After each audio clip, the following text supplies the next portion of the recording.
What is up, YouTube? I know it has been a little bit of time since we have last talked. I wanted to give another injury update because my last one was probably about 3 weeks ago, and it's pretty much been radio silence since then. I have been resting and recuperating, and it's been really nice. I've been doing physical therapy for about 4 weeks or so. Twice a week. I've been trying to do the exercises daily as well, even when I'm not seeing the physical therapist. I did go see a doctor the other day. I went and got an x-ray. He got the x-ray results back and he said everything looks fine. But I have to say that I still have pain. I still have nerve pain. So I'm not completely satisfied with the results. And honestly, an x-ray is not really going to show a whole lot other than bone, maybe protrusion or the discs or anything. Like, I don't even know if it will show the discs. I was hoping to possibly get an MRI and just make sure that there wasn't anything smaller going on, any nerve damage that the MRI or a CAT scan could pick up.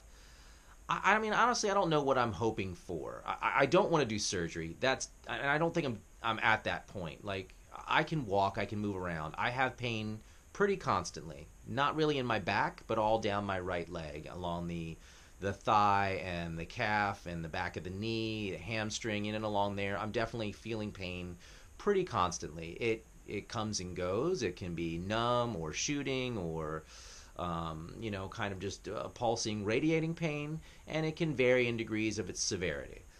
So I had heard there are people that have done like cortisone shots or different things like that to kind of alleviate some of the inflammation in the back. I know that that's where it's originating from. It's at the very base of the spine in the lower lumbar region. I know that's where the pain is. I know that's where the inflammation is that's causing this nerve damage. I recently picked up a book that my wife had been reading for some of her coaching stuff called You Are the Placebo.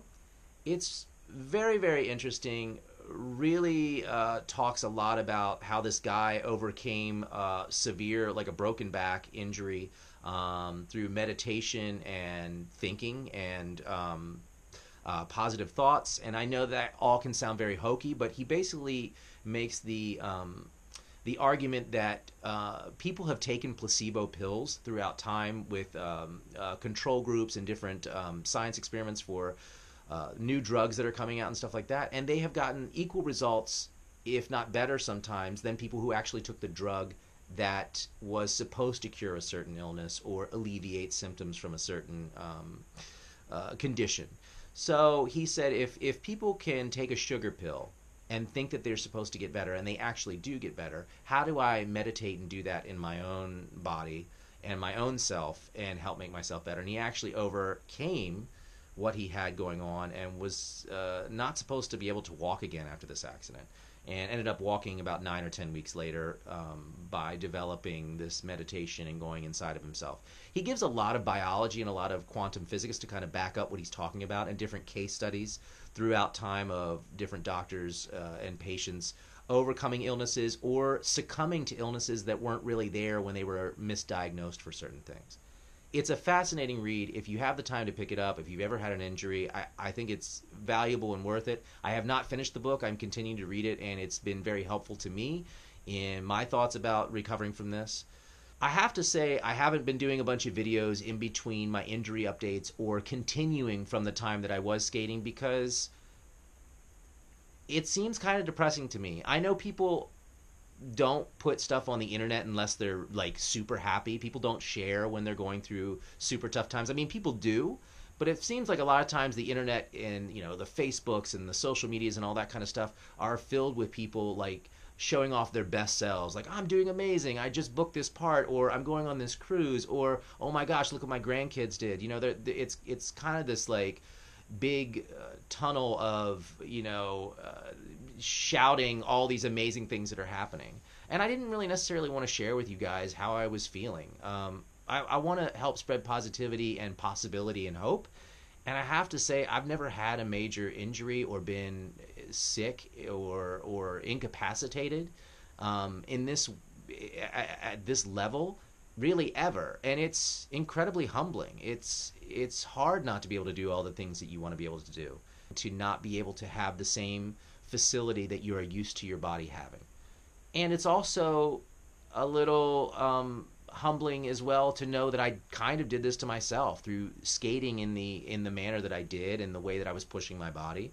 I'm used to being able to push myself and both mentally and physically, and my body I wasn't listening to.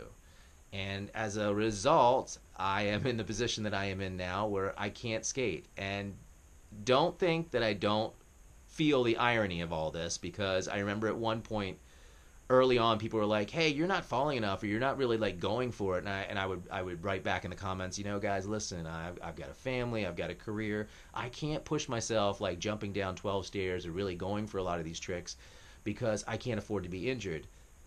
Incredibly ironic that I got injured in a totally different way by pushing myself in a different manner, but not, you know, trying to jump down a 12 stair or, you know, skate a huge bowl or anything like that. A little side note, I want to give a shout out. I got an email from a woman in Amsterdam.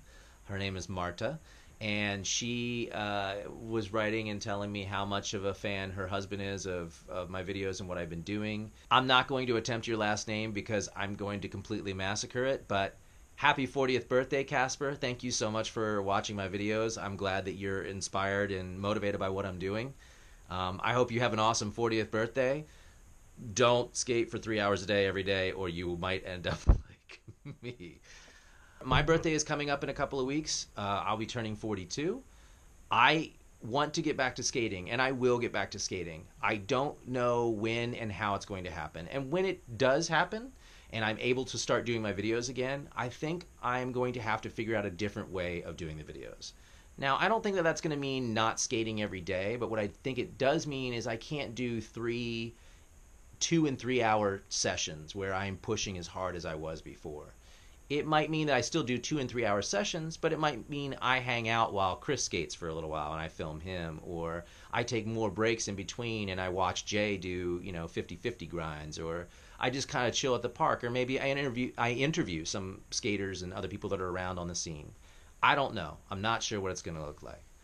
All I know is I want to skate really badly. I've pushed around a little bit on the cruiser board in my neighborhood, but I've definitely felt it later on that day or the next day. My leg has been extra sore. So I don't want to push too much. I want long term for my body to be healthy and for me to be able to do what I love to do, which is skate, and to be able to do all the physical things I need to do around the house. I mean, there's a lot to do as we get ready to sell our home and as we get ready to move. So I want to be around and ready for all those things. I want to thank everybody again for all your well wishes. I am doing my best to try and recuperate in a quick time frame, but also respect and start to listen to my body more so that I don't have a similar thing happen again.